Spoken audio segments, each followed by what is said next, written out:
Good day, grade 9 students! For our lesson 1, we will talk about personal entrepreneurial competencies. Entrepreneurial competencies are seen as a very important factor to business growth, development, and success. You need to have abilities and aptitude for spotting business opportunities, creativity, and innovation in generating and delivering a product or service based on your passion and interest. What is personal entrepreneurial competencies? The term entrepreneurial competencies is defined as the cluster of related knowledge, attitudes, and skills that entrepreneurs must acquire or possess to enable them to produce outstanding performance and maximize profit in the business. Before we dig deeper to our lesson, let's have first our learning targets. Number 1, I can identify the personal entrepreneurial competencies needed in starting and maintaining a business. Number 2, I can recognize my own set of PECS and reflect on the competencies that I still need to develop. Take note also of the following terminologies as we go on our lesson. First one is entrepreneurship. It is the act or process of introducing or starting new organizations, particularly new businesses, generally in response to identified opportunities. Or, you may consider this as the process of designing, launching, and running a new business, which is often initially a small business. Market refers to the prospective or current user of goods or services. It may also refer to the commercial place where buyers and sellers meet and transact business.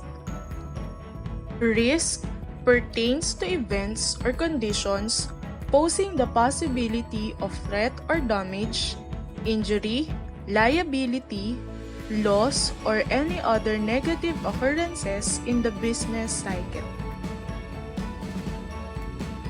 It is also important to know the roles and functions of an entrepreneur. What makes someone a successful entrepreneur? An entrepreneur is an individual who pursues initiative by forming a profitable activity to benefit from an opportunity and decides what, how, and how much of a good or service will be produced for a specific market.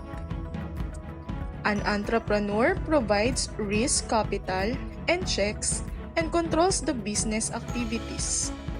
The entrepreneur is usually a single proprietor or owner, a partner, or the one who owns a majority of the shares in a corporation. Some experts think of entrepreneurs as people who are ready and willing to take risks. Others see them as people who start and build successful businesses. Generally, entrepreneurs greatly value self-reliance, strive for distinction through excellence, and are highly optimistic. Entrepreneurs play significant roles in the economic transformation of the society. This is visible in employment and wealth, creation of and encouragement for local entrepreneurship, and promotion of entrepreneurial culture among high school students. It is fervently hoped that after studying and completing the lessons, you will see your potential to be an entrepreneur and aspire to start a simple business of your own.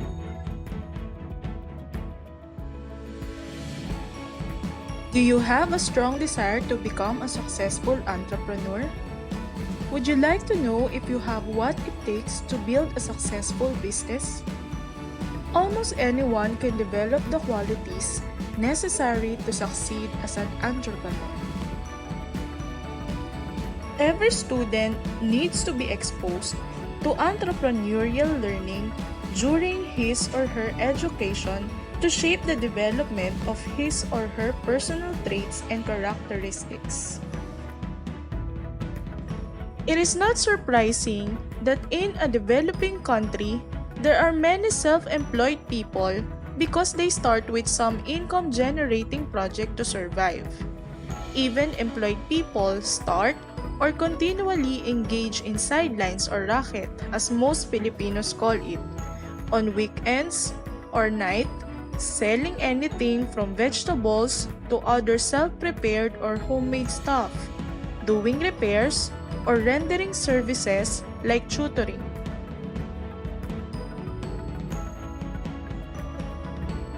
Personal entrepreneurial competencies of successful entrepreneurs refer to the desired characteristics or traits that enable an entrepreneur to do what is expected of him or her and succeed in business.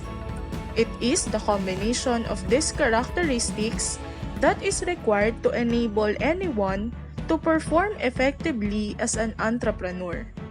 It is possible for people to develop these characteristics and succeed in their careers as entrepreneurs. Here are some examples of entrepreneurial competencies. Number 1. Opportunity seeker. It refers to the capacity to look for new chances in business. The entrepreneur is able to identify the present and future needs of the market. Entrepreneurs do new things and combination of things together to make possible products happen. This quality refers to the ability of the entrepreneur to anticipate and seize new business opportunities even in situations where other people see nothing but problems or only hopelessness. It also encourages him or her to see unusual opportunities for obtaining the necessary resources such as financing, equipment, land, workspace, technical assistance that will enable him to start the business. Number 2 is being a risk taker. A successful entrepreneur accepts risk with great self-confidence. He or she joins ventures where he can control the situation. And he or she views failures as a learning process. Entrepreneurs take risks when there is possibility of great profit. They look at failures as a challenge and a lesson at the same time. They believe that in business, winning comes after trials. Entrepreneurs can earn profits as a result of taking risks, and the higher the risks, the higher the profits. However, entrepreneurs will always prefer to take on calculated risks or risks that they can manage. Number 3, sociable. He or she is emotionally stable, considerate, fair, kind, and tactful. To be successful, an entrepreneur maintains good relations with employees and customers all the time. Another critical factor among successful entrepreneurs is having good social skills. You should make an effort to genuinely like, respect, and appreciate other people. The ability to win people over will carry you far in all walks of life, especially your own business. Number 4, organized. An entrepreneur keeps all records in an orderly manner, and they remember that every aspect in business must be in proper order and well planned. Some businesses fail because of disorganization and improper handling of the business operations. Successful entrepreneurs, on the other hand, have learned how to counteract this failure by careful and systematic planning and monitoring of the business activities. This is their ability to develop plans that will be used in monitoring and evaluating the progress of the business.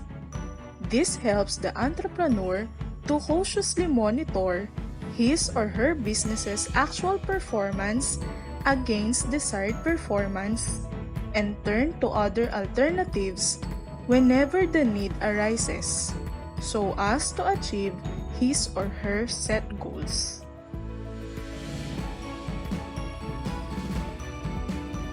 Number 5. Knowledgeable.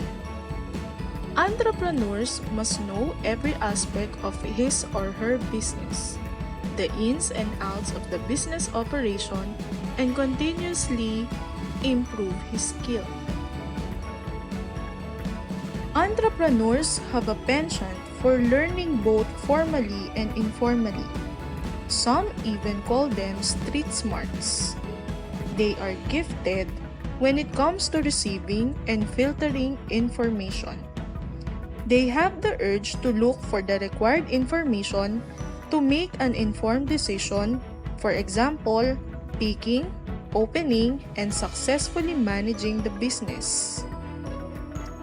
This calls for the concerned person to personally seek and obtain information regarding customers, suppliers, competitors, as well as any other relevant information that is required to enable the entrepreneur to make decisions and improve knowledge on his or her business.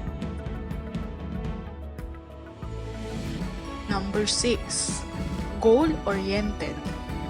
Entrepreneurs need to set clear and specific goals. And goals should be SMART. S for specific, M measurable, A attainable, R realistic, and T for time-bound.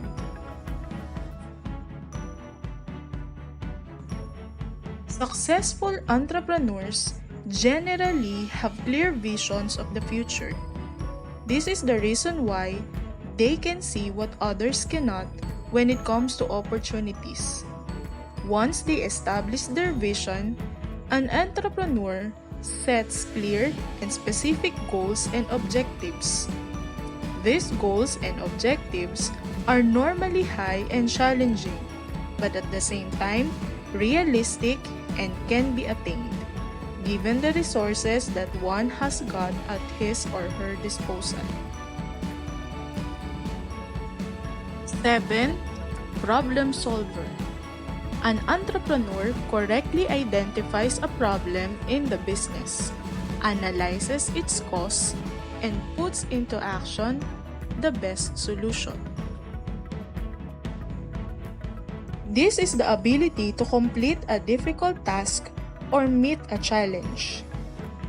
This is an outstanding character of most successful entrepreneurs. They cannot easily be affected by discrepant events in their surroundings. Number 8. Persistent. To be successful, the entrepreneur uses different solutions to overcome all forms of obstacles. Successful entrepreneurs are unstoppable. Once an opportunity comes along the way, they immediately come up with ideas on how to go over with that opportunity. They will not stop until they establish and put that idea into reality, no matter what it takes. This is persistence, a quality that enables the entrepreneur to develop determination to have a thorough job done at any cost in terms of personal sacrifice. By doing this, the entrepreneur remains working toward the achievement of his or her set goals. Number 9. Courageous. One must possess the necessary will or passion to build a business from scratch. Nothing is certain in any business. As the saying goes, expect the unexpected. Entrepreneurs are prepared for this. Before they commit themselves and their resources, they assess the risks that are associated with the business opportunity that they have selected and their ability to manage them, the benefits that they will realize, and the challenges that they will encounter. Number 10. Committed. Entrepreneurs dedicate time and energy to a business. They set a core value that they follow for their business. This is the entrepreneur's ability to accept final responsibility for completing a job for the customers. Some entrepreneurs even make their commitment as their core values and competencies in their vision and mission statement. This creates a strong impact on customer loyalty and marketing strategy of the business. It is therefore a must that the entrepreneur should do everything possible to safeguard his or her commitment with customers. It means joining the workers to work with them to ensure that contractual commitments are fulfilled. Those are just some of the personal entrepreneurial competencies. The knowledge and assessment of an entrepreneur's personal entrepreneurial competencies are crucial in business. Possessing these PECS helps an entrepreneur perform and profit well. Have you ever asked yourself why you have to go to school to study? Why you have to read so many textbooks, master so much information, learn so many skills, or display attitudes and habits taught by your teachers? Every activity that you undertake in or out of school prepares you to become a productive individual in the future. A productive individual is the one who is able to make a living for himself or herself out of his or her own efforts, without depending on others for food, clothing, or shelter. Education is not only about ensuring everyone can attend school.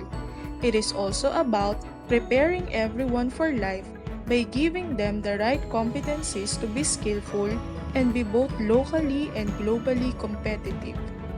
That is what CSMA does. Realization of your own personal entrepreneurial competencies is an important matter before venturing a business, and you are encouraged to use these competencies to be productive individuals, to be agents of change and progress in the society.